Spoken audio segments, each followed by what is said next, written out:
live, hopefully, for the final Age of Revelation live stream. I hope everyone is doing well. If you're in the chat, I can see there's comments there already. Welcome to the final live stream of the Age of Revelation, week 13. I can't believe it's been so many weeks now. Of course, before we get started, the Age of Revelation is not over just yet. We've got one more week after, well, this week, next week. But that has the finale issue. So I thought, much like I did with the beginning issue, I'd do a video on that instead of a live stream. So yeah, but this will be the final live stream for the Age of Revelation. What a time! What a time we've had together. Lots has been learnt and discovered. And I can see, as I said, comments in the chat. So, hi Max, doing the Lord's work with this dedicated exercise in masochism. Well, as I've said previously, look,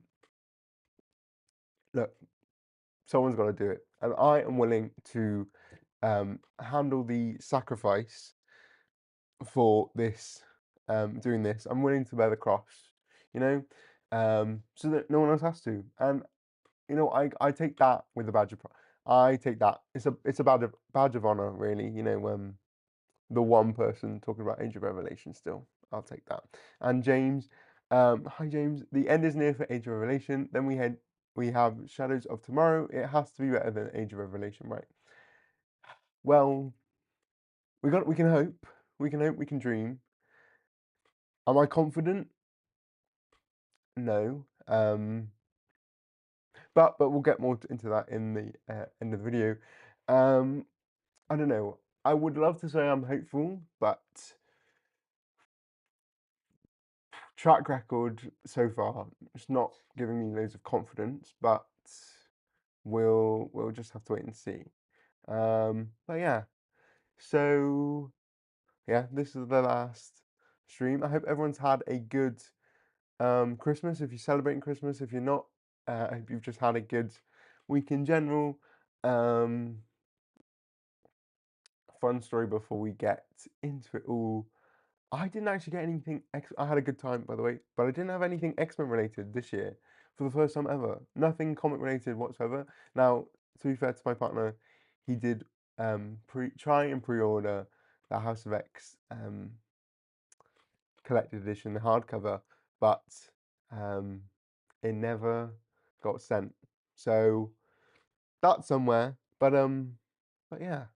So that's just bit of backstory there. I didn't get anything X-Men related for the first year in who knows how long. But it was still a good Christmas regardless. Hope everyone else has, as I said, had a good Christmas as well. And I guess there's no point dilly-dallying around. Might as well get straight into it. As usual, I can see comments, but I can't see who's watching. So if you're watching, let me know by putting in a comment. Say hi. Let me know your thoughts on the Age of Revelation as we're right near the end. And the books that we're talking about this week, we've got 4 books. Nice even number to round it off. How do I describe this week? Interesting. Really, I am surprised. I'm actually surprised with some of these books this week in both good ways and bad. So we might as well just jump right into it.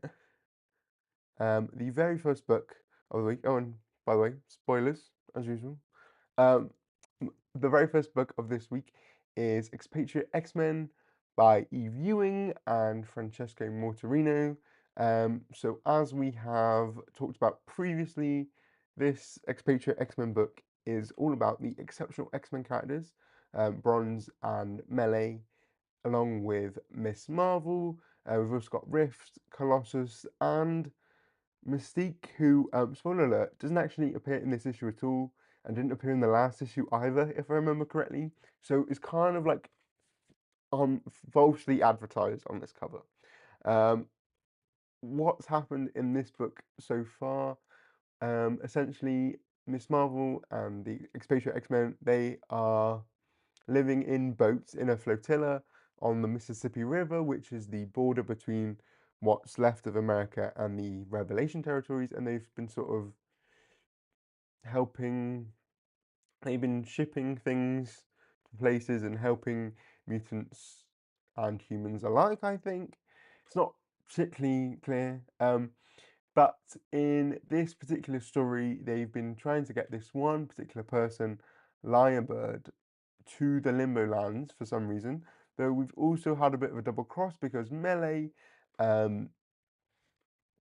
has been working for someone else who has been told not to get them to the Limbo Lands. So there's a bit of that back and forth there.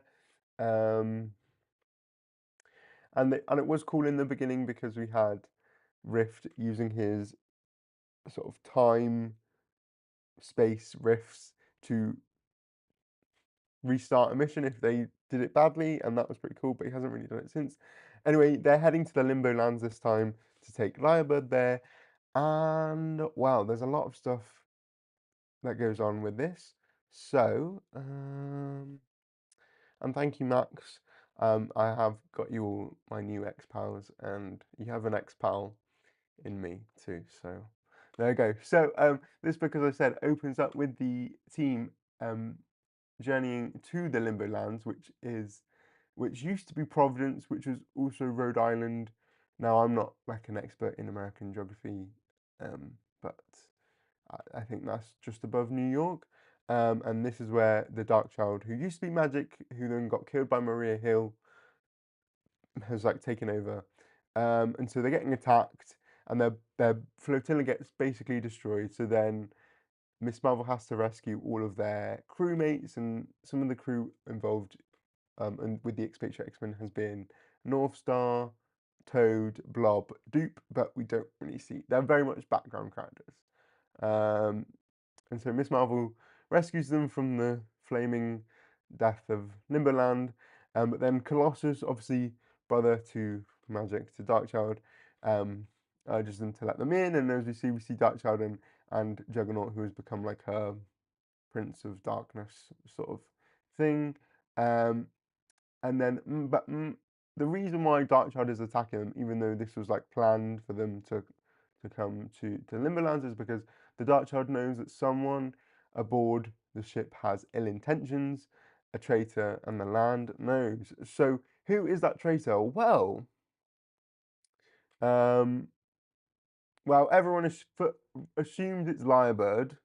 Everyone assumes it's Lyrebird because he's the new one, and obviously last issue he tried escaping, and he was also having a relationship with Melee. Weird stuff, crazy stuff, and he could set people on fire.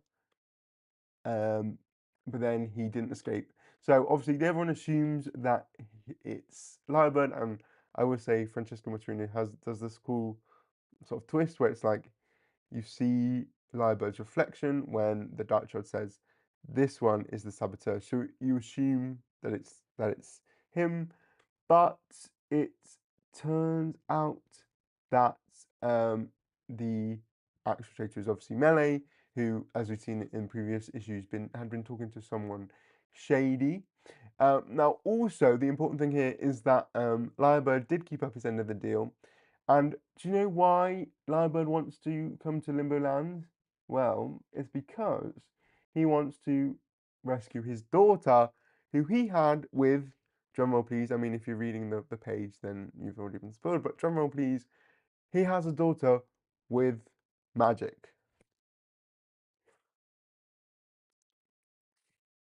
A moment for the gasps, a moment for the silence there, because I got to tell you, this proper threw me for a loop. What do you mean magic has a child with Lyrebird? Crazy. So they have a daughter called Nika. And as Nika clarifies, his daughter is not with the Darkchild, it's with magic. So, um, so the distinction here is that clearly magic gave birth to Nika before she was murdered by Maria Hill when they rescued Fabian Cortez before the Age of Revelation even started, right? Because that was literally, I think, um, Revelation's first mission with the team, right? So so between X-Men issue 22, which you've seen obviously is when Revelation joins the team, and Magic dying must be at least 9 months, if not more, which is crazy because I've been starting to look at the bigger picture with the whole timeline video I'm doing, and it really is kind of crazy that Magic just has a baby apparently, um, and she is apparently connected to the Limbo Lands itself. She sustains the Limbo Lands, and but the daughter seems kind of out of it. You know, just she's not. She's just sort of there, like, and yeah. And so she's sort of saying to her dad, like, "Oh, you can stay here too," but he doesn't obviously want to stay there. He wants to stay in the Limbo Lands. It's just misery. Um, so that kind of throws a spanner in the works. And fun fact, this is now I believe the fifth pregnancy plot of the Age of Revelation. The fifth, I think. We've got Magic. We've got Laura Kinney Sabretooth. We've got Polaris. We've got Cloak and Dagger. Well, Cloak and Dagger. And we've also got Temper and Ransom. Five babies. I just I think you know one is fun. One is okay, I guess, for a future story that we'll never see again. Two, three, we're pushing it, but five is insane. And also, just to pivot to this whole baby plot, I really don't like this for multiple reasons. Well, a it's completely thrown in. There is no indication anywhere about Magic ever having a child. I feel like there would be more fuss if if Magic had a baby and then was murdered not long afterwards on a mission with the X-Men. I feel like there would have been we would have something would have been said, you know? I feel like that would come up, you know? So there's that. There's not even any mention really in the rest of the book in the previous issues. This really does come out of nowhere. I would never have guessed it. Maybe if I reread the series, maybe I'll be like, ah. But yeah. So just not really a big fan, and like the fact that this is the fifth baby. I'm sick of babies. I don't want babies, all right?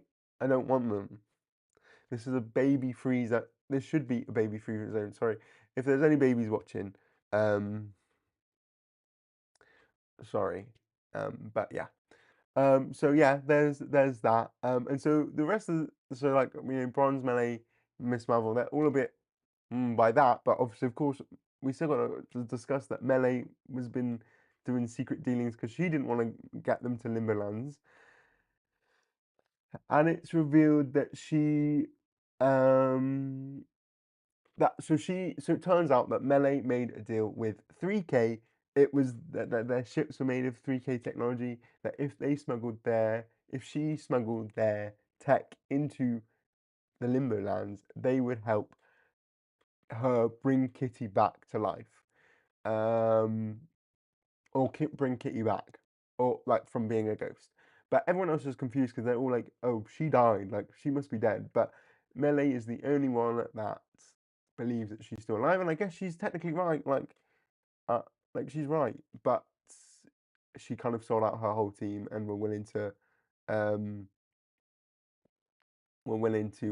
sell them all out for that, and so she's has a breakdown, and I appreciate this. I think it I guess it kind of tracks with Exceptional X-Men and what we saw from there in terms of like, well, you know, Melee has the most similar power to Kitty. They both can, you know, phase. So I feel like there's that sort of bond there, and obviously it must have grown over time. So I appreciate this, but I'm also like, oh my gosh. And I mean, I guess it's a fun reversal because of how, in Exceptional X-Men, Melee seemed to be the most moral, not moral, the most, I can't think of the word, but just someone who's very like, I'm right and you're wrong because I'm doing something. There's sort of very like things are black or white. Either you're good or you're bad. Like, I mean, and I guess there was kind of a journey there of her understanding like, not everything is as black and white. Like this is good and this is bad. So it's an interesting reversal that she of all people is the one to betray the team. And anyway, like, why are you gonna trust 3K of all people to help? I'm surprised that even still a thing in the Age of Revelation feature. But so so yeah, and then she also tries to dig herself out the hole and be like, oh well, also Kitty was like Revelation's bestie, so if we brought her back, maybe he could help. She could help take him down. Like you're just digging yourself a hole there, Melee. So this is okay. It's like not really a surprise. I'm still just completely thrown off by the baby of it all. Max, you said so many babies yet they couldn't give Cable a cool sibling with a similar name like Bluetooth or fiber optic or Wi-Fi. Well, I'm pretty sure I was doing a what do you call it? A quiz. I was doing a Sporkle quiz yesterday. Well, not yesterday, a few days ago. Like one of those like name all the X-Men. And I'm pretty sure there was like someone from the Academy X era called like Bluetooth or Wi-Fi or hardware, something like that. It was someone with a name, and I was like, I can't remember, but it was something that I would not. That is very that coded. Um, but yeah, I agree. Missing out. Maybe that could be Nate Gray's new name, Bluetooth, Wi fiber optic. And it kind of makes it. The fifth Summers brother could be fiber optic because Cyclops Cyclops could be fiber optic because he has optic glass. Get it? And why magic of all people doesn't seem like the baby type in my opinion. I 100% agree with you because I think this is the first time, and now maybe there's another alternate reality that a minor one. I think this is the first time ever we've ever seen like an implication of a relationship, like magic being in a relationship. Like she's never ever been shown to be in a relationship with anyone, have any sort of romantic connection with anyone. Like textually, yes, I know Kitty is right there, but yeah. So just completely, just a complete curveball that's like bad. Like it's a curveball, but it just hit me in the face, and I'm just I'm in pain and in shock, and I'm not happy, right? Anyway, back to it. So, yeah, so they're all doing this, but then the Dark Child's not happy because obviously she was betrayed as well. So then she's gonna start a attacking them all, and then the Expatriate X-Men do what they call the Bronze Contingency. Um, well, they plan to do that, and then Juggernaut takes Bronze down, like proper whacks in the face. But then Colossus throws one final punch and like stops him. And this is a nice little moment between Bronze and Colossus, which has sort of been in the background of the previous issue. Um, of like them having this sort of like closer bond, obviously because they got similar powers too. And so I like that. Um, I'll give. I think Eve does mostly good work with the characters. Um, and then what happens then is Lightbird tries to take Nika away with him, but he's um, he's stupid, I guess, and doesn't know how things work, and she evaporates and goes back to limbo or somewhere. She says, "I'll tell mother you said hello." So she must be going back to Limbo because, as we saw in, if you have been reading the Unlimited issues, which I've not covered here, but I will include in the timeline video because it's important. That after Magic died, her soul went to Limbo, as did the Dark Child, and then they had a whole thing, and then the Dark Child won the Bloodstone amulet with her soul pieces in, and that's why she came back. So all of this was for nothing. All of this was for nothing, you know. So yeah. So the daughter just evaporates and dies. Maybe I don't know. And then Bronze is like, "Oh, I'll take you home. I'll carry you," you know. And then Colossus is like, "No, no, no. I gotta stay here." And even though his sister is technically dead, it's like blah blah blah. So then the rest of the Expatriate X-Men sort of rally the whole team. Like we can see here, we do get a shot of Toad, of Dupe, of Northstar, Blob, and they all teleport. And they teleport somewhere else. Um, oh, they all teleport and they end up on a train, and that looks like a lot of people. So they managed to teleport the entire crew of the flotilla, and they suddenly become train pirates instead, and that's it. It looks like they're heading to Philadelphia though, so they might. I hope they appear in the finale issue next week, but we'll have to see. And it just ends with Bronze saying to me, "My X-Men," which it's fun. And I guess it's just fun that they become pirates and now they're trained pirates. That's fun, I guess. But like that baby plot just really did not like that. Max, you said downside of Magic becoming super popular is them using her in books while not knowing what to do with her or having a general knowledge about her character. Yeah, like it's just yeah, yeah. That's the downside of becoming overexposed is that you just they get used everywhere. But the thing is, this proper surprised me because this is Eve Ewing, who has written Kitty to be openly bisexual now, finally, and I just feel like Eve does well, I have felt that Eve does her research and understands characters pretty well. So this is really a surprise. Like I don't, it's just not something I would have expected, and it really has soured things for me because it just feels so A, out of nowhere, B, doesn't make any sense with anything, right? Like it just yeah, I'm just shocked. And I guess this ending is nice, but it sort of just falls flat. I don't know. It all just falls a bit flat. And maybe that's because nothing comes from it all. Like Melee, I don't know, just nothing. I feel like nothing, nothing, nothing. Like, what was the point?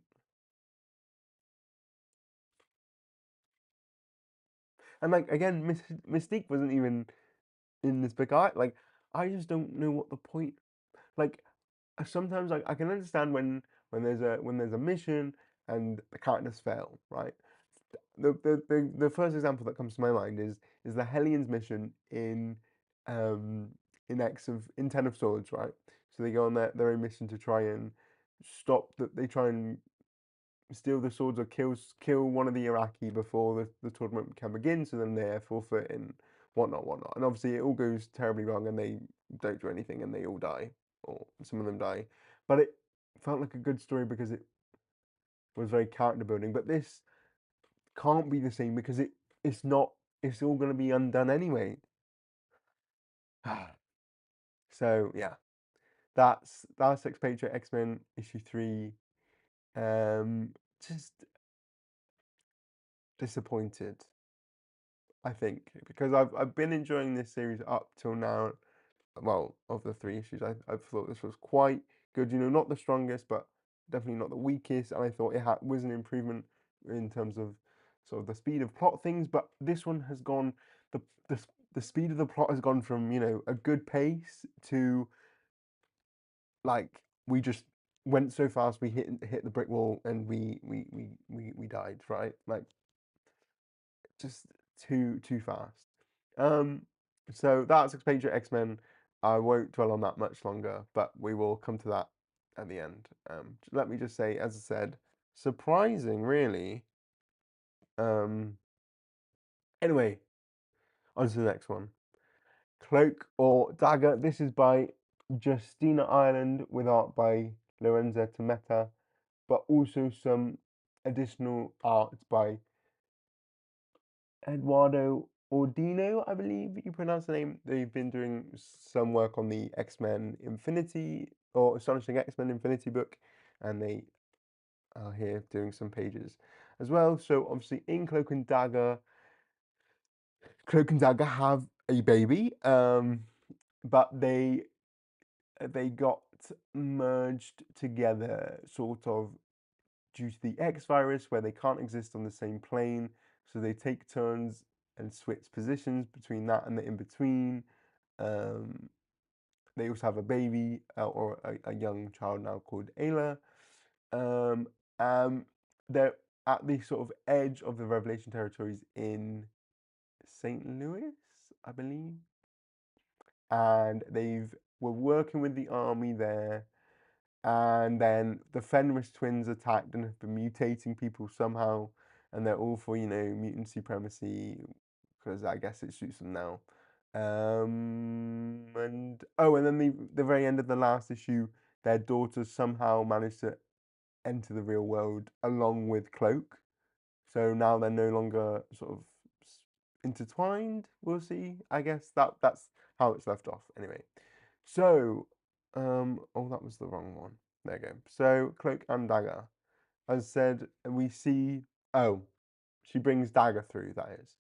And so, as we see, Ayla runs to her dad, and we learn pretty quickly that she can heal people, which is obviously something that Dagger can do with her light daggers. But she heals her dad, which is very useful. Um, and then it's obviously we get this nice reunion between Cloak and Dagger because they've just been sort of they've not been able to be physically together in who knows how long. And then other the other people that's been helping them. One of them is called Flex. I don't know the name of the other one. I guess I haven't really paid much attention. Um, so sorry to them. I don't even know if they're characters that exist like outside of Age of Revelation. But then Cloak and Dagger explain to us sort of some of the logistics with their new thing. Basically that they can exist on the same plane together like they're doing now, but it it often leads them to sort of to start to unravel or lose their forms. So Ty becomes pure darkness and Dagger becomes pure light, and it has happened before, and then it took them a while to pull themselves back together. So that's not good. Um, and then we also learn about a bit more about Ayla and the history of that. So essentially, she found out she was pregnant after they became affected by the X virus, and then they Dagger was in the Revelation territories when she started giving birth, which is crazy. So she teleported into the in between and gave birth there, and then their daughter's been raised there ever since. Which imagine that, like I guess that's kind of COVID vibes. Like imagine just being trapped in this dimension, and the only two people you speak to are your dad and your mum, but never together. That's so sad. Looking at these comments. I dropped this because the first two didn't make me feel anything but apathetic, so thanks for telling me what happened. Max, I don't know whether this is for Expatriate or Cloak and Dagger, but either way, happy to help. And hi, KDA, Bello. I hope you're good. Hope you're good. So what we're gonna do? Oh, so back to the story. Then they just are trying to come up with a way that they can defeat the Fenris twins, and they basically think, well, the best way is to just separate them, I guess. And then so the Cloak and Dagger are working together again in their classic fashion, where Cloak teleports them and then um, Dagger comes through, and then they're fighting the captain guy, Captain Jensen, who got turned into a mutant in the first issue, kind of giving Ultimate Goblin, Green Goblin vibes. He's not really relevant.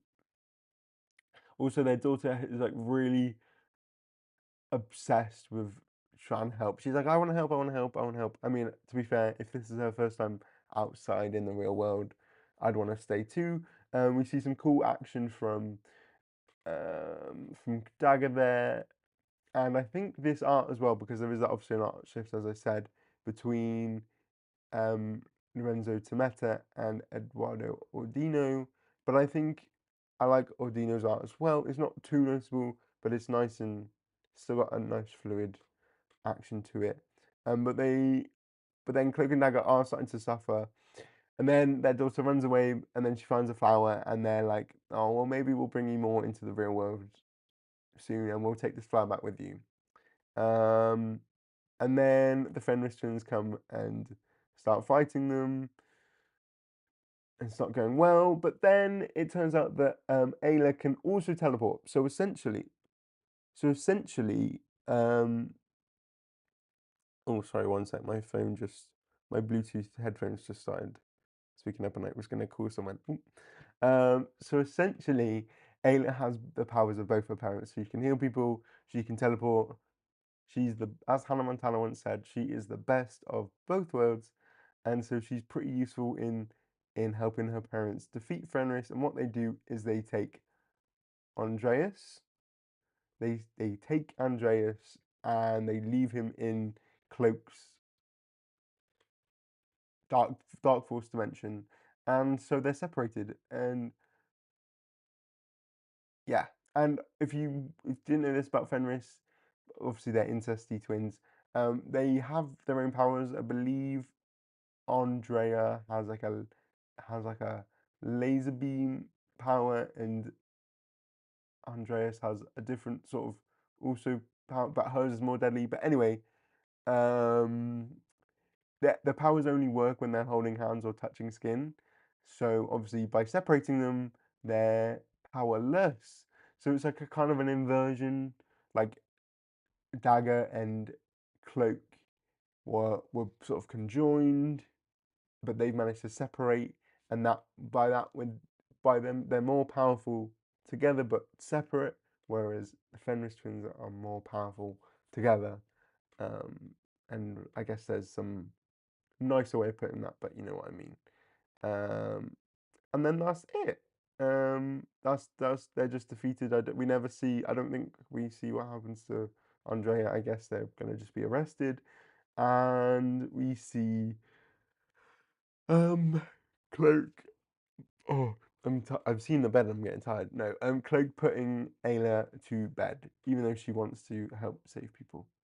And that's the end, and that's yeah, that's the end, and it's a nice, fun. So I like this ending. I think it's a nice contained story. It's it's not like obviously it's not at all relevant to anything else that's going on in the event. Similar to Radioactive Spider-Man, it's a fun little story, and I appreciate bringing Cloak and Dagger. It really capitalizes on the Marvel Rivals synergy, obviously. But I don't think it does like a bad job. Like I mean, I'm not a Cloak or Dagger um like a aficionado. I don't know my A, B's, and C's other than they were mutants at one point and then weren't and then were and then they were on the Dark X-Men.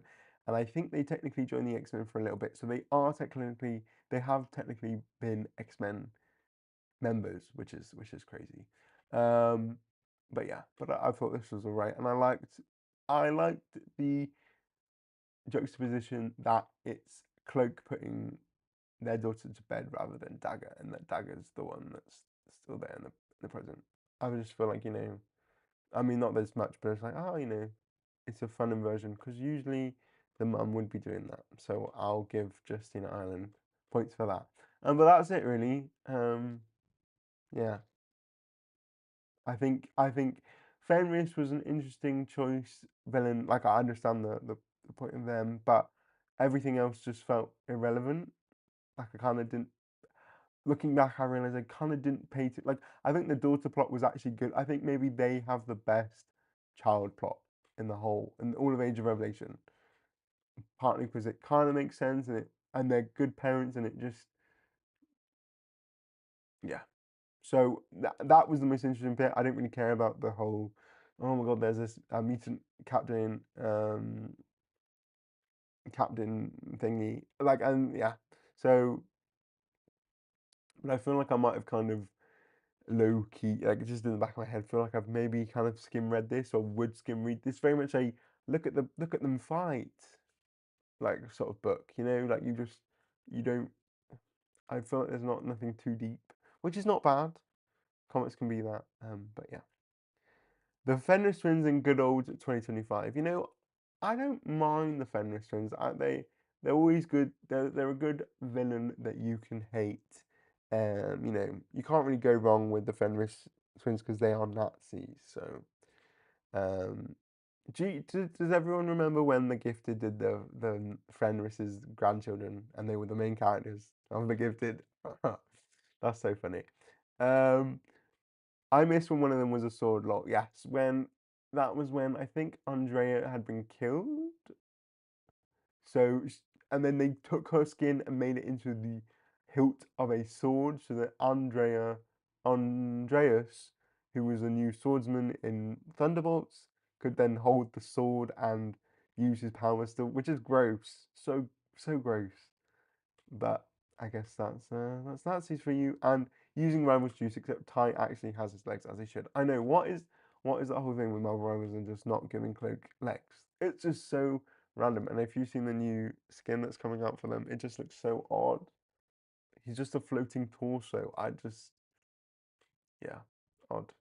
But yeah, that's Cloak or Dagger for you. I guess that's a fun way to capitalize on Marvel Rivals synergy, and lots more of that is coming. I don't know whether people have seen that Galactica, the daughter of Galactus, is making her first 616 appearance in Earth's Mightiest Mutant issue 2. So, gone are the days when Tom Brevoort said that the X-Men wouldn't be influenced by Marvel Rivals because Marvel Rivals wasn't that big or important. And here we are with Cloak or Dagger, with Hela being the Queen in Black, with with Galactica being in Storm. So there's that. Yeah, the ice skating skin. It is awful. Anyway, speaking of awful, no, no, that's not actually true. But we've next got Undeadpool issue 3. This is by Tim Seeley with art by Carlos Magno. Um, thinking back to this book, what is in this book? What was it? Oh yes, so Deadpool had been mutated by the X virus. Finally, a mutant because he's not a mutant. Remember that he's not a mutant. However much the Fox movies tell you he is, he's not. He becomes a mutant, but becomes a zombie. So he just hungers for mutant flesh. And as we saw in the very first issue, he killed a bunch of young mutant characters who were new for this team, who were the like alpha defenders. Um, and but he was able to control himself to save one, Fearless, who is a telepath, um, called Phyllis, who's a telepath but also blind. That's why she has a bit of a daredevil motif. He's also fought with Cable, who has been slightly crazy, and was like lost, thinking he was in the 90s, and he's sort of overtaken by his techno-organicness.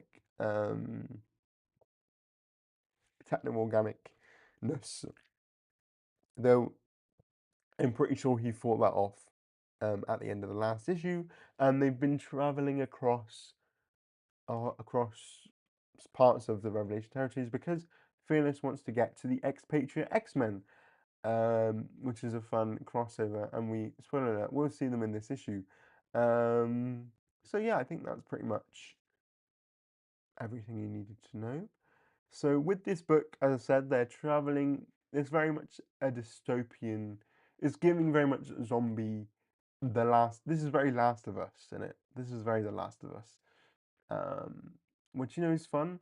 But it's also gives me gives me pause.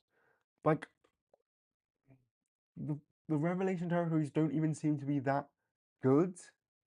Like if this is supposed to be like Mutant Land, Mutant Utopia, this is Krakoa 2.0. Where is the paradise? I mean, I know that's the point. It's like it's not, but like, where even is the facade of a paradise? Like that's just it's so like oh what an awful feature, huh? Let's hope we're in a better place in 10 years, but who knows really. So yeah, they're traveling through and they've made it to St. St. Louis, wherever that is. Is that in Mississippi? I don't know. If someone knows, I feel like and also it's funny that Cloak or Dagger takes place in the same location because it has that same arch. They use that as a landmark in all those books. Anyway, so then we see that Miss Marvel, Melee, and Bronze are all there to sort of intercept Deadpool, and obviously they don't trust Deadpool, but he's here to bring Fearless here because she wanted to meet them. They like traveled, they escaped the Omega Kids and whatnot to get her here, and so she wants to do that. Um, Missouri. Oh, that was my next. That's what I meant to say, not Mississippi. Thank you, KDA.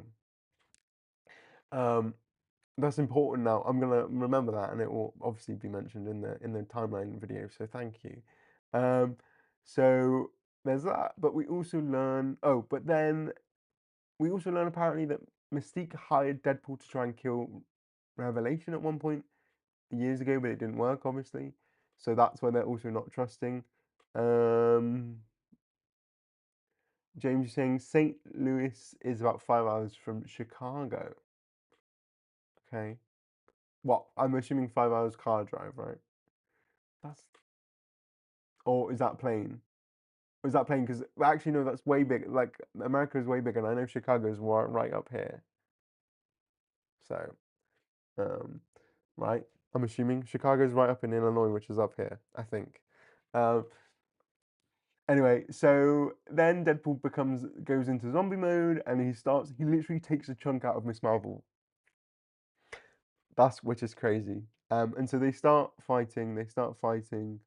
Um, Also this whole issue has commentary by Fearless, who's just sort of been talking about how she's a telepath, not like a she can't she can't she can sort of read minds a bit, but but she's also obviously blind, so she that just talking about how she can understand when people are feeling happy, feeling sad, are lying, and there's this bit about Deadpool just lying that he doesn't feel hungry when he obviously does, as he's showing here. So he gets into a fight with them all, and then the Expatriate X-Men rescue Fearless and they take them to the boat, which is conveniently parked right next door. Car drive, okay, brilliant. Um, there you go. If I've learned something new today, thank you all for that. But then Cable turns up and he's not crazy anymore. He's not techno organically insane. He's here to stop, or well, he's here to stop Wade from being a zombie, and they get into a fight. Um, so, and this is when we learn that when Fearless used her powers last issue and then sent Cable away, like Cable fled after she like did a what seemed like a telepathic burst, it wasn't actually offensive and it wasn't telekinesis or telepathy. She actually enhanced Cable's powers and gave him that boost enough so that he could fight off the techno organic virus. So essentially, as Cable explains to us here, she could have amplified his abilities at any point to stop him from being this mutant zombie, but she hasn't. You know, she could have saved Deadpool this whole time and she didn't. And then Cable uses his telekinesis with some technology to try and kill Deadpool, but it doesn't work, and because obviously he's super healer, so he then attacks Cable and literally takes a chunk out of his body, and Cable dies. So Cable's dead. Um, but there we go.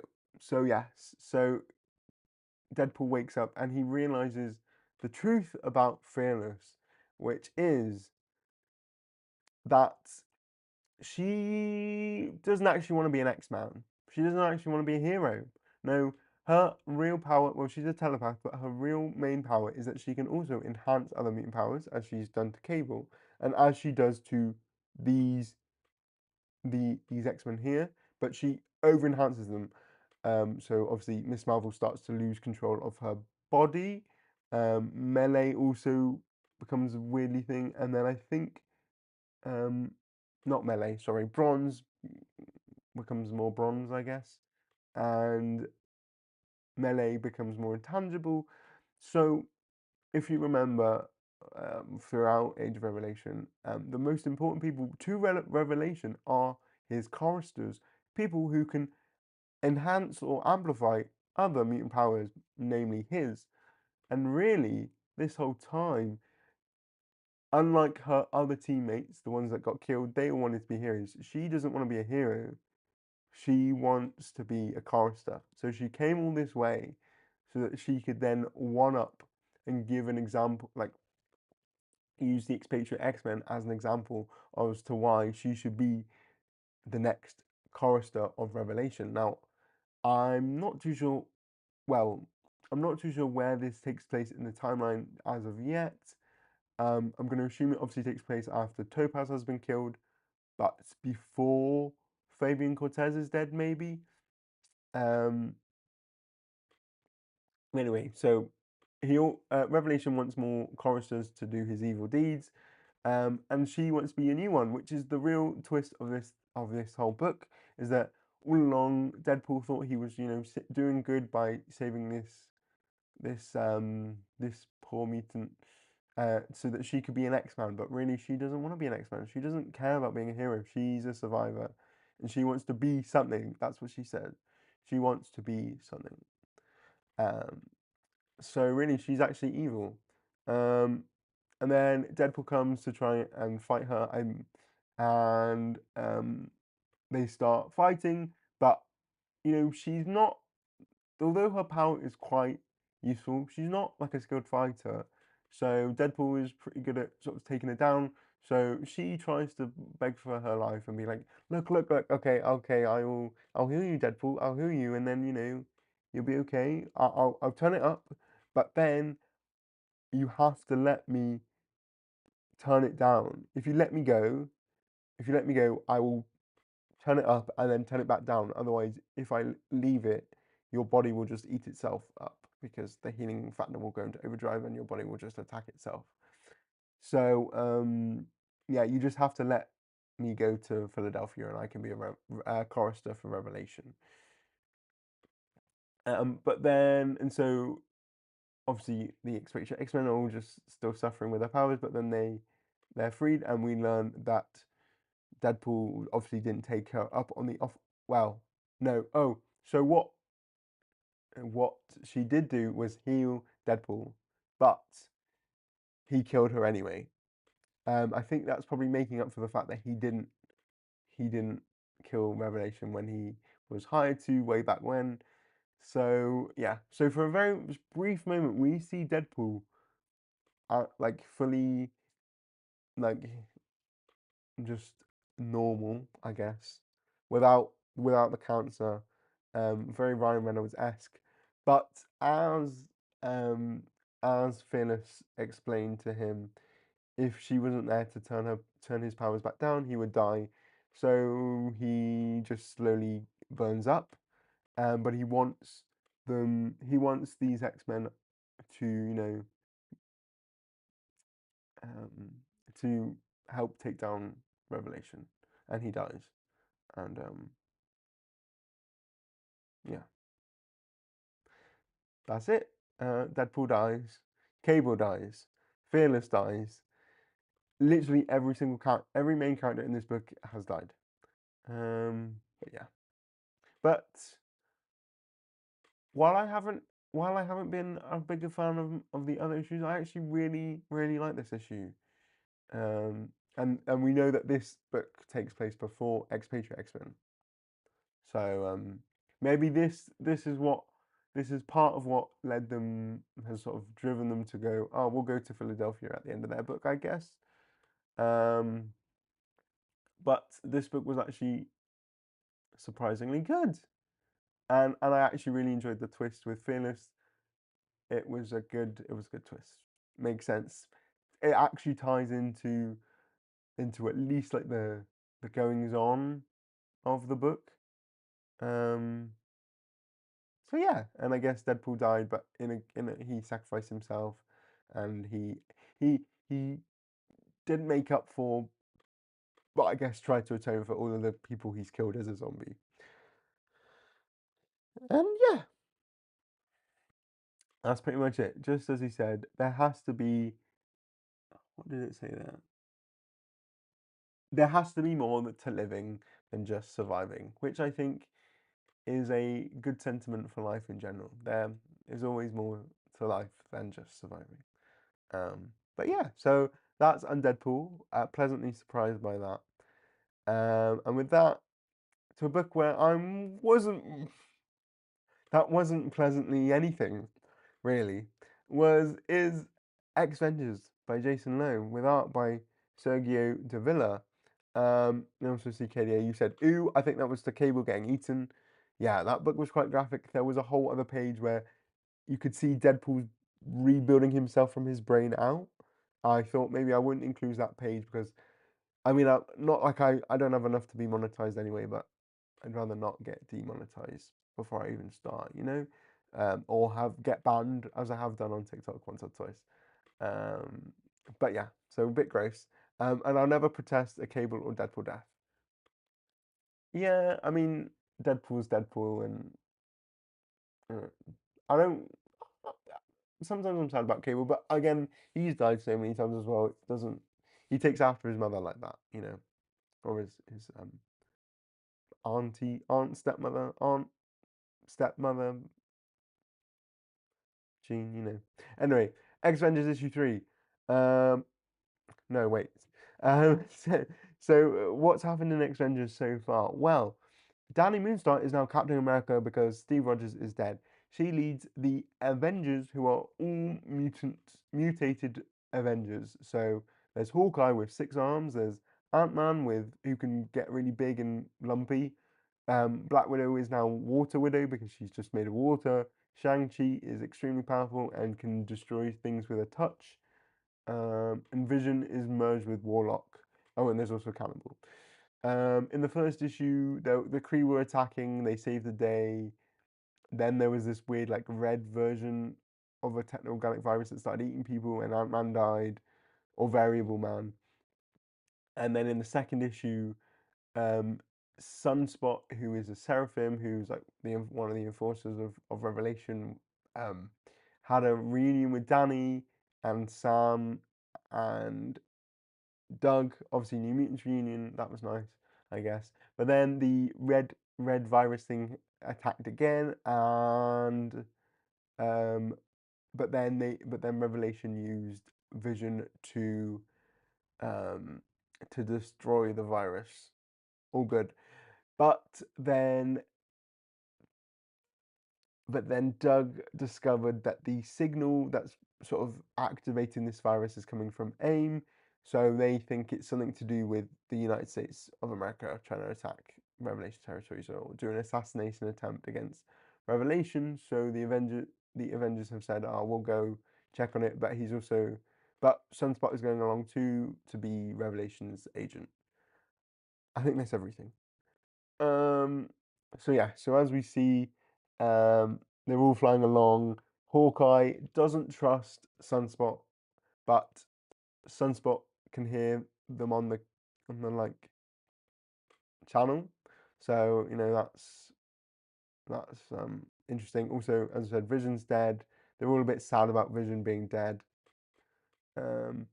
And also Sunspot's trying to defend Revelation and be like, no, no, we're doing good. We're not bad. And also, if there's any chance that um, President Wilson, because who is the president of America now? It's Sam Wilson.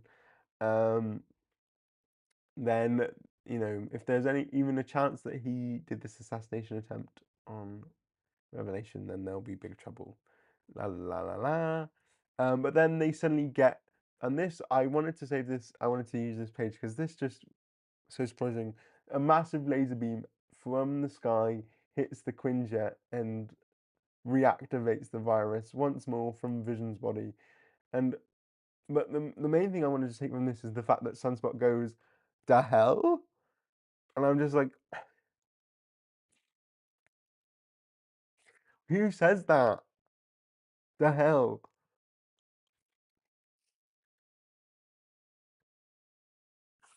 That sorry, it was just a line that really took me out of the issue because I'm like, who says that? Who does that?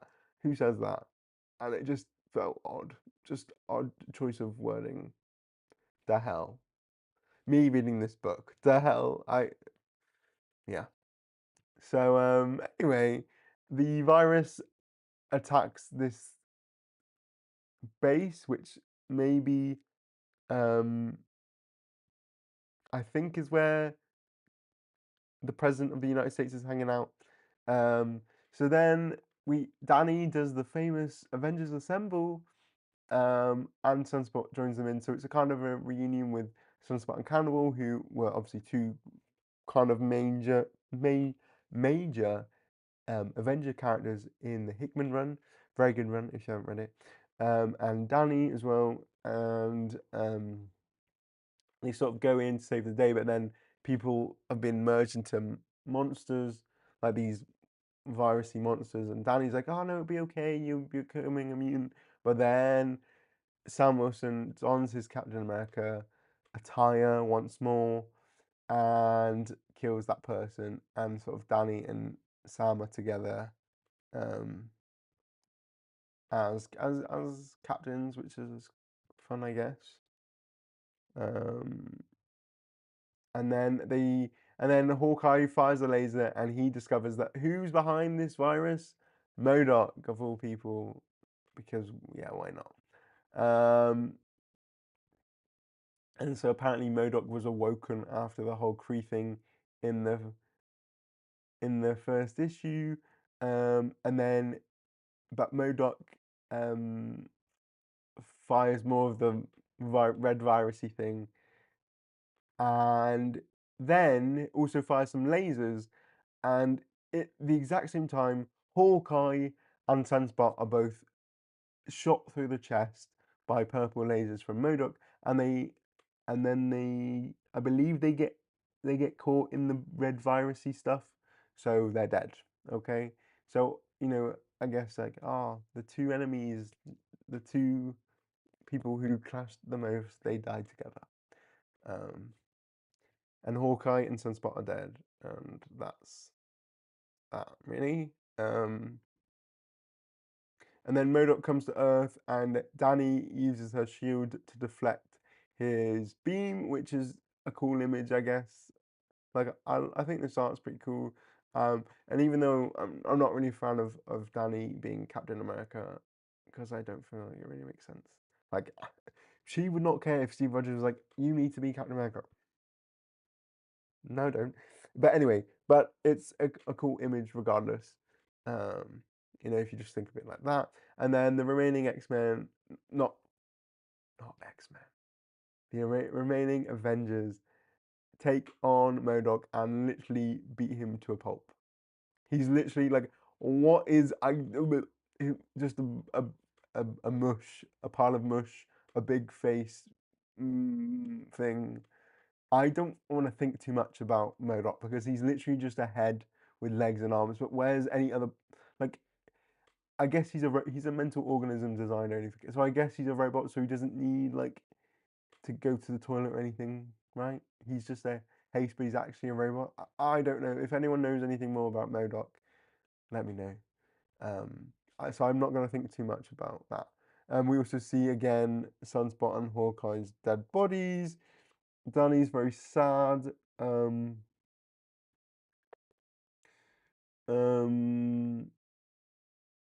Danny's also like, we can't do this anymore. We can't do this without Scott and Vision and Clint and Sunspot. But then the Black Widow is the one trying to support Danny, and be like, yeah, you need to keep fighting for what they stood for what you stand for.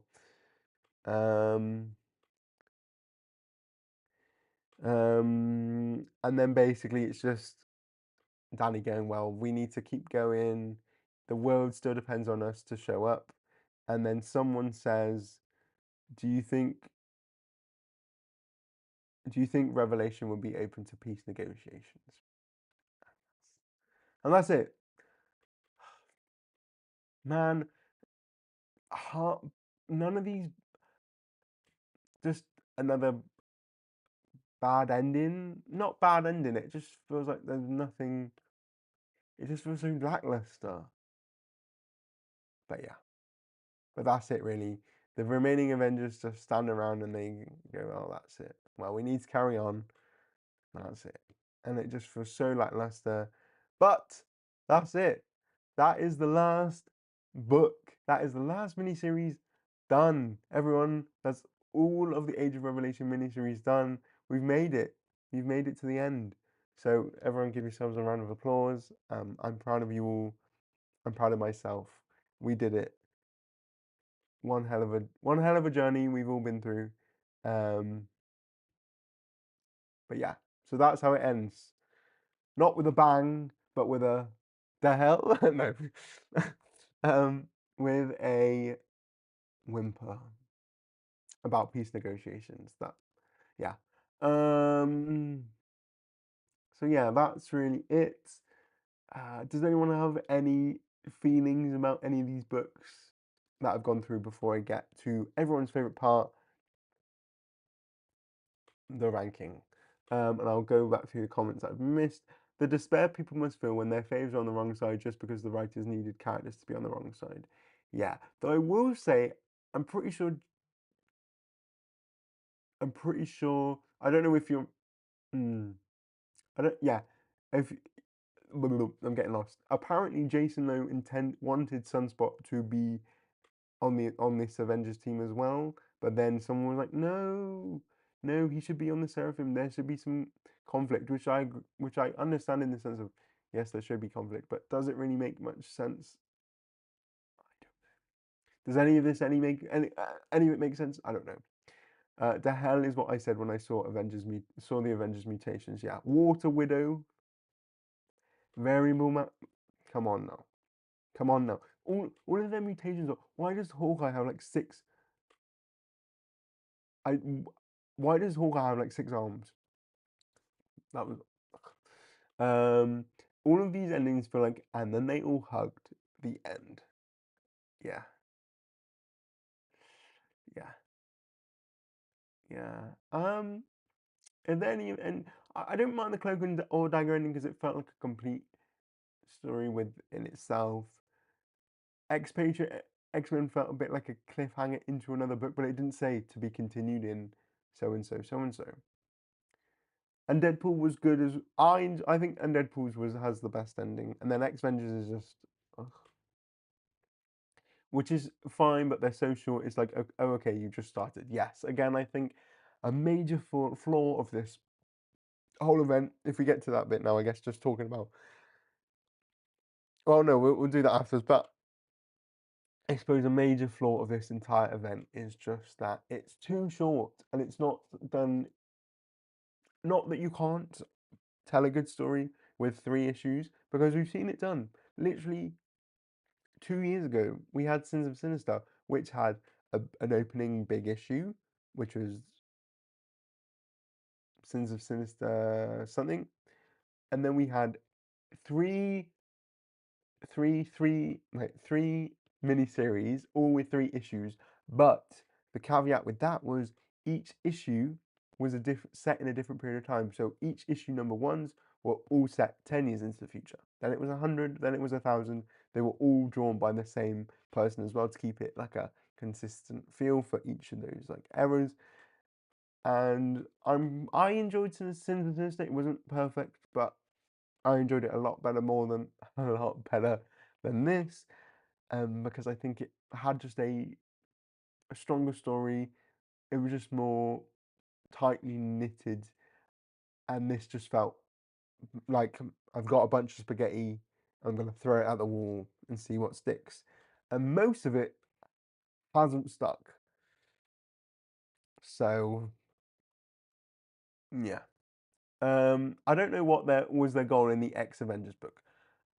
I think their goal is just to save people, but regardless of if you're mutants or humans, like they're trying to be uncanny Avengers, but not. Um, but then obviously but after the whole, because in the first issue we see them fight the Kree, who are attacking just America in general, regardless of if it's Revelation or not. And then after that, that whole virus thing starts, and they trying to, and they're there with Revelation, so it becomes a mystery of what is this about? So you only really have like 2 issues to do this whole mystery about the X virus. It's yeah. So it's just very short. I don't know. The X-Vengers powers don't feel like they got random and shocking mutations because they needed mutations, when usually characters have their mutations for a specific reason. Have their specific mutations for reasons. Yeah, yeah, they're just odd. I don't mind some of them, but they just don't feel too inventive or yeah, like Black Widow. I think Black Widow being made of water and so calling herself Water Widow. That's the pen was running dry when that was coming up now. Um, the big question with X-Vengers though, did I enjoy it more than the Dazzler series Jason Lowe has done? I think so. So, improvements. Um, but yeah. So that's all the books done. I guess that might as well go on to the ranking stuff, and then we can talk a bit more afterwards about just Age of Revelation in general, and what I'm hoping for next year for 2026, and yeah.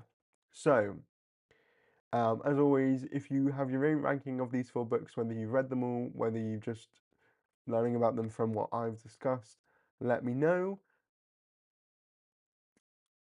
Okay, in 4th place, drum roll please, we have,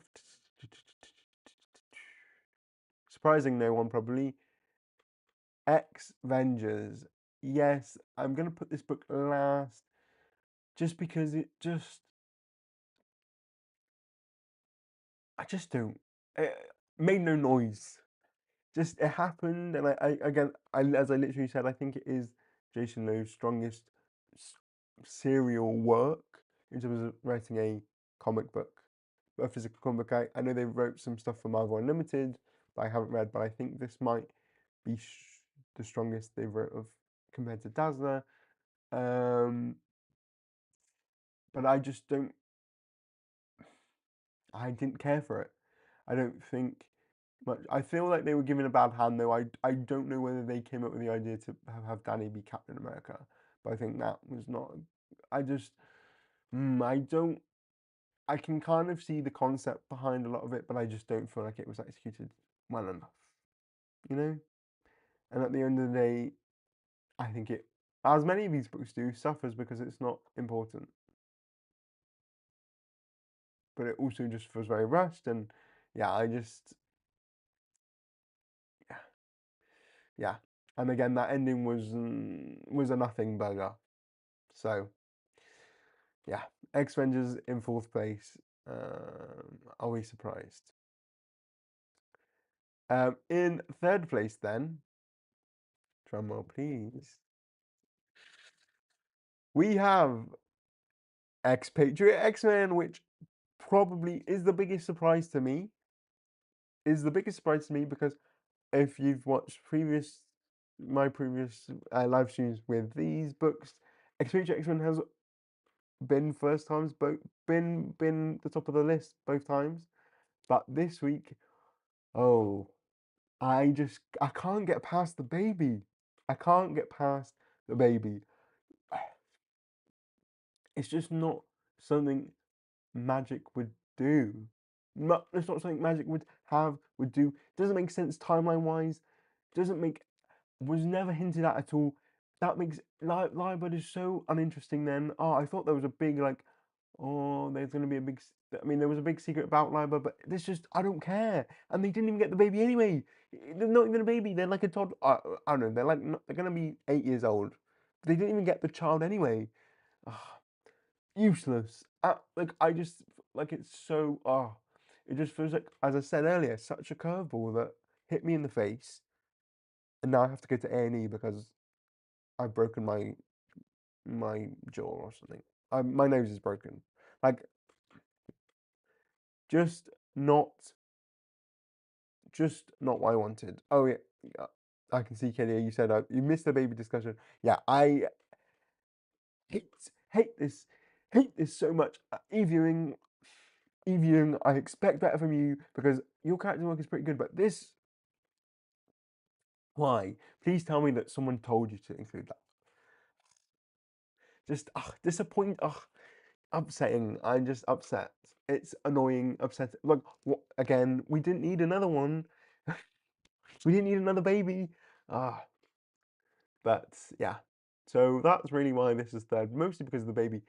And also, again, as I said, because I'm doing this whole timeline video, I've been going through. I've been start because yeah, because we've read all the mini series now. I've been starting to try and get a head start on it. Obviously, I feel like I'm hoping some of the missing pieces of some of those years are going to be filled out in the finale book or in the epilogue issue of X-Men coming out in 2 weeks. But like this is another major flaw with Age of Revelation is that nothing is nothing is organized.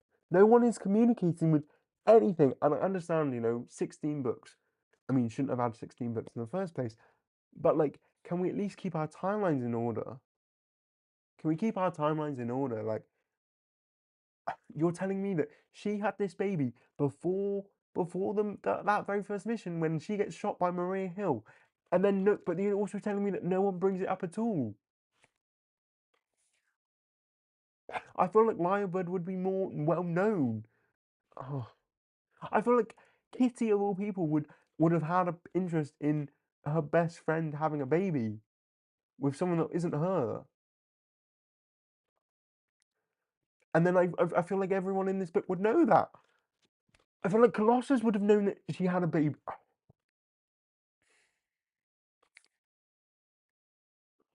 So yeah, just really disappointing. And I like the character work. I still think some of the character work. I think the whole thing with um with uh with Melee being sad about Kitty, that was a nice moment. I think Colossus Bronze stuff was good, but and also I just think the ending was a bit as well.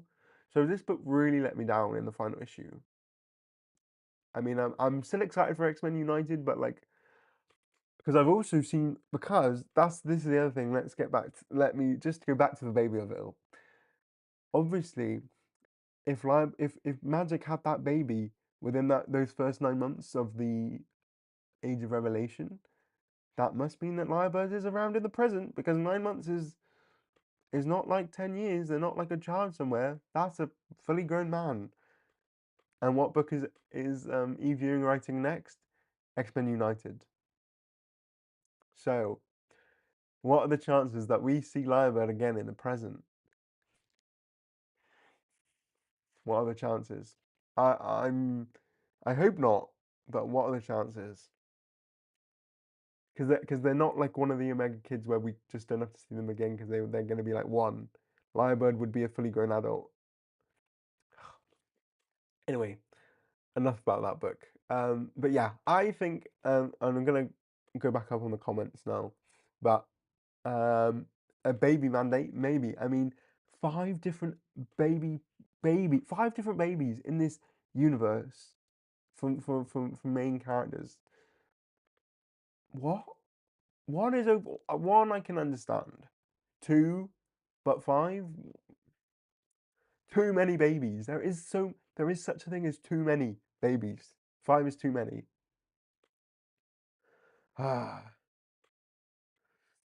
So yeah, Expatriate X-Men really let me down this week. I almost put it at 4, but I just feel like X-Vengers makes the least amount of noise. So I'm gonna put it at 3 instead. But this is a bad 3 because it really hurt me, really shocked me, really shook me to my core. Yeah. Then in second place we have Cloak or Dagger. Now I think this is a more I think don't think this is the most interesting of books, but as I said, I think the art has been pretty good from Lorenzo Tometa. And yeah, I thought this issue was fine. Like it wasn't groundbreaking, but it didn't offend. It didn't hurt me. It wasn't the no noise of X-Vengers, and it didn't hurt me like Expatriate. So it comes in at number 2. You know, I liked how Ayla was included. I think that was a fun thing, and I at least I appreciated the ending. It was a nice bow to it all, really, and it just felt more thematic and nice than the other ones, which just felt like, you know. And as I said, I think the art was good. Like it didn't make too much noise, but it's there. And yeah, as I said, it's just not as half of it is not as bad because it's not as bad as the others. So that's why it's at number 2.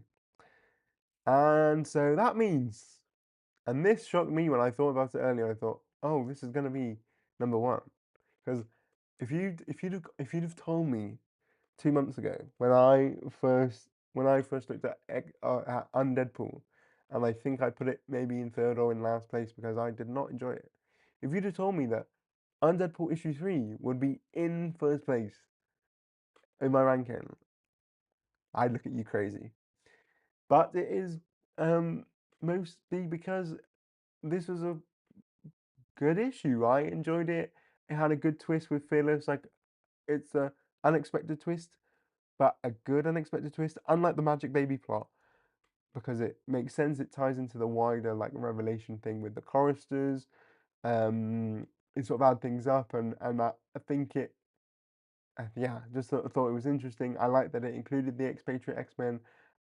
I also, I think it's just good storytelling that, you know, even though Deadpool has been a zombie the past 2 issues, he was able to sort of make up for his past deeds of being a cannibal by killing this one person that was going to end up trying to, you know, aid Revelation in his evilness, you know? So, in terms of it there being a story, I think this had an arc. Deadpool had an arc. Um, and yeah, just the most competent story, a good twist, decent art. I mean, it had bloody cannibals, but this is not the first time. Um, and yeah, so surprisingly, Undeadpool is my number 1 book of the Age of Revelation this week. Um, thought it was quite strong, particularly in comparison to all the other books. So yeah, that's my ranking, and what what a ranking to end on, really. What a ranking to end on. Um, so yeah, wow, crazy that.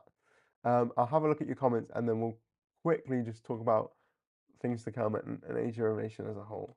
Um, like, what does Hawkeye gain from having 6 arms on a boat only needs 2? Give him an ammo summoning power or ricochet or something fans will be awed by.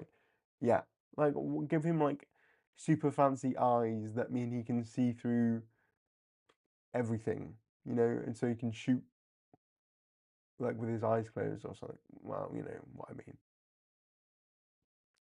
Should have made him Eye Boy. Should have given him multiple eyes, and then he could have shot like while he's not looking at you, you know? I don't know, something like that. Definitely a floppy book. Could have been something if the Avengers got worthwhile powers, even if Danny is Cap. Yeah. I missed the baby discussion by her on Twitter. Yep. Magic Baby is a gold ball to the gut. Yeah. It just e-viewing, e-viewing that hurt because that's just not what magic would do. Like I haven't seen anyone. I literally have not seen anyone at all anywhere say, yes, I think magic would have had a baby with this man. Let alone in the present. In because if you think 9 months from the present isn't that much. So I just can't picture present day magic even having a baby. I mean, I can't picture magic ever having a baby, but present day magic as well. Gross. I need someone to do I need someone to do an honest, in-depth post-event interview with each writer to explain their thinking process and what was mandated for them. I mean, I would love that too. I feel like that's not going to happen, but yeah, I would love to get some knowledge on what was what because just oh yeah, what an event! What an event this has been. Magic should not have a baby. She should be at the club. She should. She should. She should be at the club with her girlfriend, Kitty Pryde. Um, but yeah, just crazy, just crazy. And again, doesn't make any sense. Nothing. Oh, just adds to the inconsistencies of this entire future timeline. Like, if you're gonna do a future timeline, at least make everything line up. Like, because another thing that's been brought to my attention is that I don't actually know when New York, New York became mutated. Like, when did New York become hit, like, join the Revelation territories? You know, because in some books it says X years ago, like in Sinister Six when Polaris is giving birth, it says they're in New York and it's 10 years ago. But it can't be 10 years ago because the X virus didn't hit until at least 1 year in, and like things like that. Like nothing adds up. No, none of the timeline adds up. So when I get to the timeline video, I'm gonna try my best. I will. I've lost all my hair. I will be in my Charles Xavier era, trying to make that work. But yeah, just at least give me a solid. This happens then. This happens then, and let's not fudge the years up. I like that Undeadpool hadn't ended and didn't lead into anything or leave any plot in the air. Yeah, I agree. I agree. I think that's probably a strong point as well. I think it had a thematic ending where like Deadpool died, and I think he said something. I like comic, of course, all comics have a message, but this one had a interesting message of, well, not an interesting, just a good message of there has to be something more to life than just survival, and I think. Well, not that that maybe was the whole message, but an ending sentiment, let's say, and I appreciated that. So yeah, I agree. Rage bait era. What, me? I'm in my rage bait era. No, or do you mean the comics? Because they're in their rage bait era. Because I feel so rage baited right now. I don't think I've ever been so angry on a stream before. Oh my god, the magic baby of it all. Anyway, so Age of Revelation as a whole. Now that it's basically done, I feel like we won't even talk about this in 2 years. Or we'll talk about it. I feel like the only time we'll ever talk about it is like a comparison as like, oh, this is a bad event or a not good event. Like truly, I think if it had just been a story arc with the X-Men stuff, with the X-Men stuff by Jed McKay, it'd be much better. I think they just, for some reason, the whole market was flooded with X-Men books that no one's buying, so no one's buying any of them, and just more flopping. X-Men are flopping, and it's just not good. And yeah, and to think Tom Brevoort said that they have been planning this for years, but like this was in the works from around like when the first era started, from the Ashes started, like so at least 18 months, if not a bit more. and that it's like this. Oh, oh my gosh, it just says a lot, you know. But there we go. There's that, and then I guess for 2026, what am I hoping for 2026? Better stories. Now, I think I'll still enjoy Jed McKay's book. Um, yeah, I think I'll still enjoy that. Uncanny X-Men, we'll see. I the next arc is involving some monsters, going back to that gothic horror stuff from the like first arc. Morbius and Jubilee. I swear to God, if she gets turned into a vampire again, I'm gonna throw something because I just did that video all about X-Men and vampires. I can't have my video becoming out of date within a month. Um, and I'm interested to see the epilogue of the Age of Revelation from the perspective of the future Cyclops in the present. I'm interested to see what he has. I'm assuming he's obviously, as the cover suggests, tries to kill Doug, but I'm interested to see what else we learn with that. Um, Obviously excited for X-Men Unlimited by e-viewing. Hopefully, um, hopefully Lyrebird isn't there, but I just hope it's a stronger book because I also think it will give her the chance because she'll have. It looks like it'll be a more open cast where it can just be many characters because obviously it's the new school that's in the astral plane or something like that. Um, so I am still excited for that, even if this ending has left a bit of a sour taste in my mouth. Also excited for Moonstar, obviously, very excited for that. By Ashley Allen because I actually did quite enjoy Magic. I didn't talk about it on.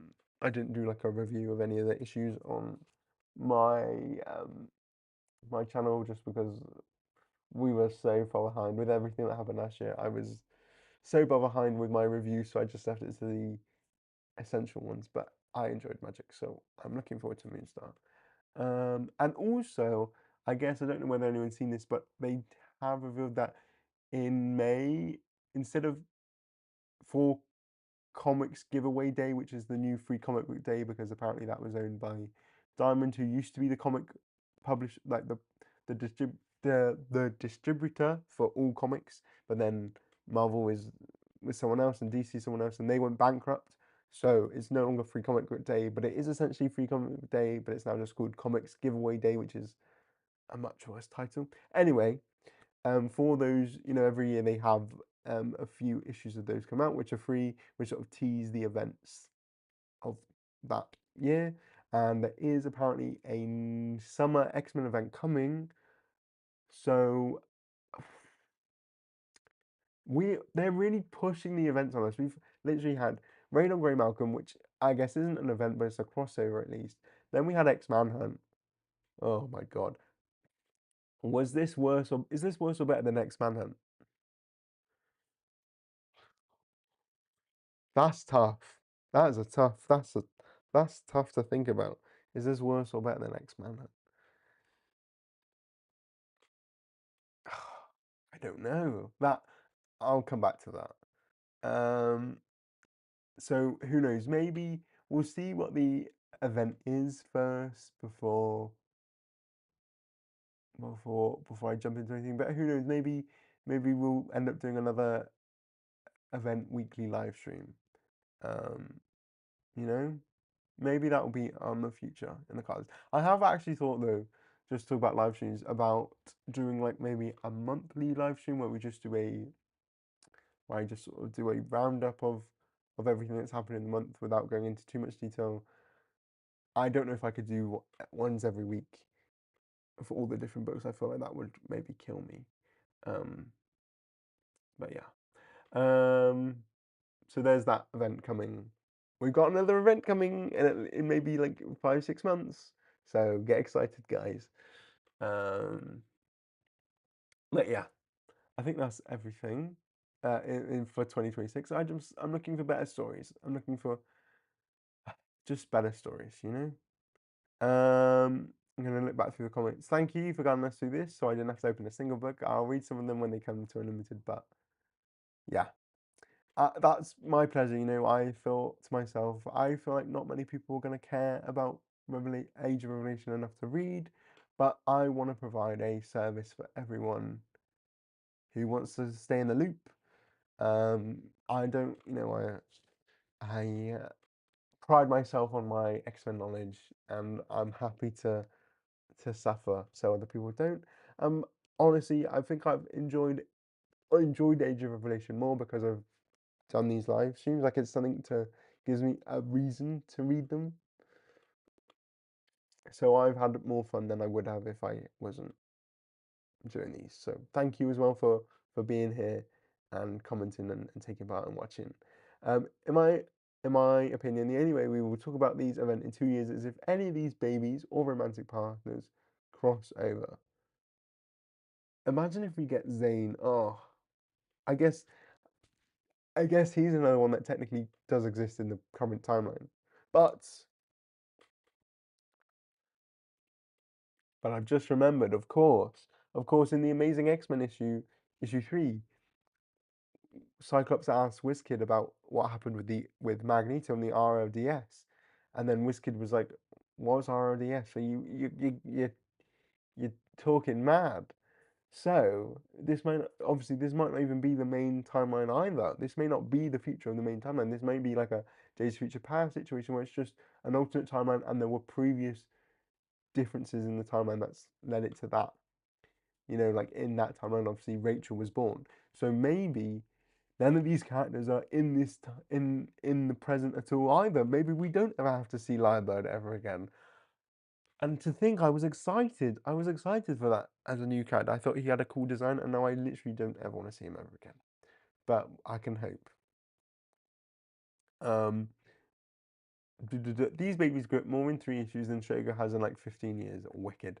That baby is still out there in Otherworld as a dragon. Let's just think about that. Jubilee still has not seen her baby. It's been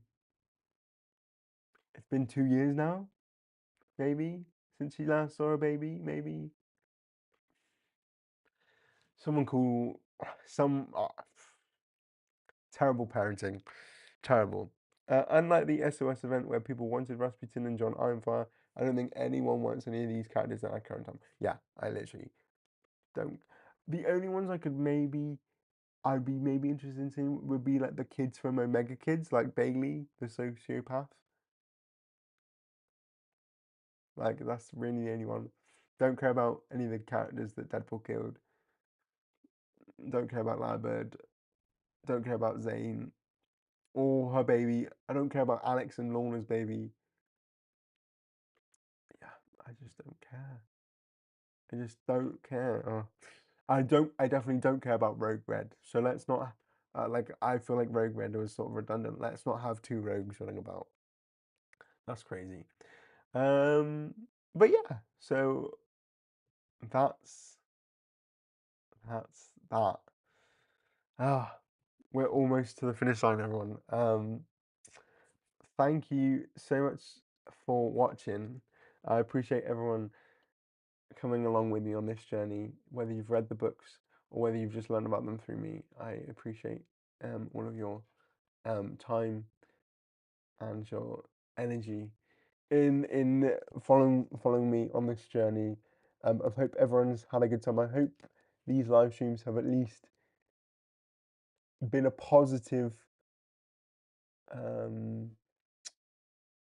a positive outcome from the Age of Revelation event, at least. Because I think it has been over. I've had fun with these, even if I've not enjoyed the books. So that's been good. Is there anything else I have to say other than thank you? Which I've said already. I don't think so. I guess just keep an eye out for the things in 2026. Of course, I'll do a breakdown video for that finale issue as soon as I can. Obviously that comes out on the 31st. I will try and see if I can get it out within that week, but obviously I need to read the issue first and then write the script and then film the video and then edit the video, which all takes time. So I will try and be as hasty as I can with that. I've also got I'm currently in the process of editing a Rogan Gambit video, which is 40 minutes long. So that's going to take some time. I don't think Max is still in the in the live stream, but if you are, Max, thank you so much for mentioning about, oh, are you going to do a ranking tier list of all the Age of Revelation books?